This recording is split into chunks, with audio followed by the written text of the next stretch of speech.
परसों फिर माधवदास जी पहुंच गए, आज उसने नमक और कुछ डाला ही नहीं। आज फिर बोले बाबा सब ठीक है ना, कोई कमी तो नहीं?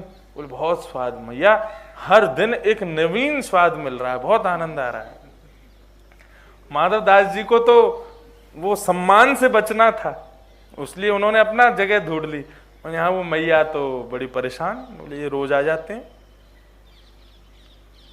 आज वो इतनी चिढ़ के बैठी थी, बोले आज आंधया बाबा है, मैंने कहा कि या को काय को रोज आ जाए। जैसे ही माधवदास जी आए तो मैया से बोले मैया भिक्षा कराओ। बोले बाबा जरूरी थोड़ी है अन्न की भिक्षा रोज चले। बोले नहीं कुछ भी चलती है भिक्षा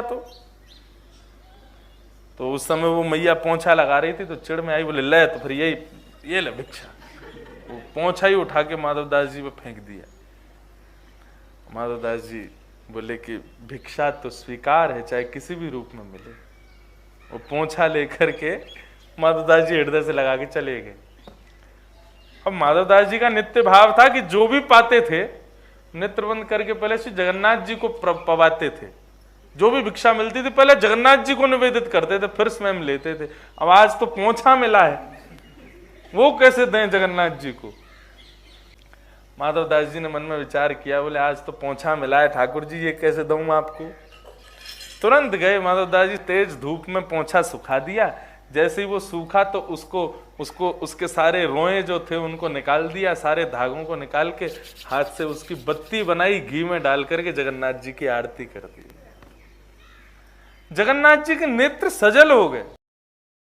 माधवदास जी जगन्नाथपुरी में विराजते थे और ऐसा वर्णन आता है माधवदास जी के चरित्र में कि जब श्री माधवदास जी जगन्नाथ जी के मंदिर में जाते थे ना, तो ब्रह्म वेदी पर बैठे हुए श्री जगन्नाथ जी ऐसे झूमते थे, मेरा माधव आ गया। माधवदास जी ठाकुर जी के समीप गए, ठाकुर जी से बोले राजी हो ठाकुर जी? जगन्नाथ जी बोले खूब प्रसन्न है। प्रसाद भोग बढ़िया आरोग रहे हैं आप? बोले बहुत आनंद में। माधवदास जी बोले ठाकुर जी मेरी एक इच्छा हो रही है। बोले क्या? बोले कि मैं वृंदावन जा रहा हूं आपकी लीला भूमि का दर्शन करने। जैसे ही सुना माधवदास जी वृंदावन जा रहे हैं, अब ठाकुर जी सोचें कि मैं प्रसन्न हूं कि दुखी हूं।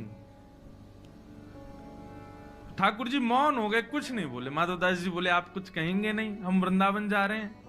जगन्नाथ जी बोले क्या कहूं?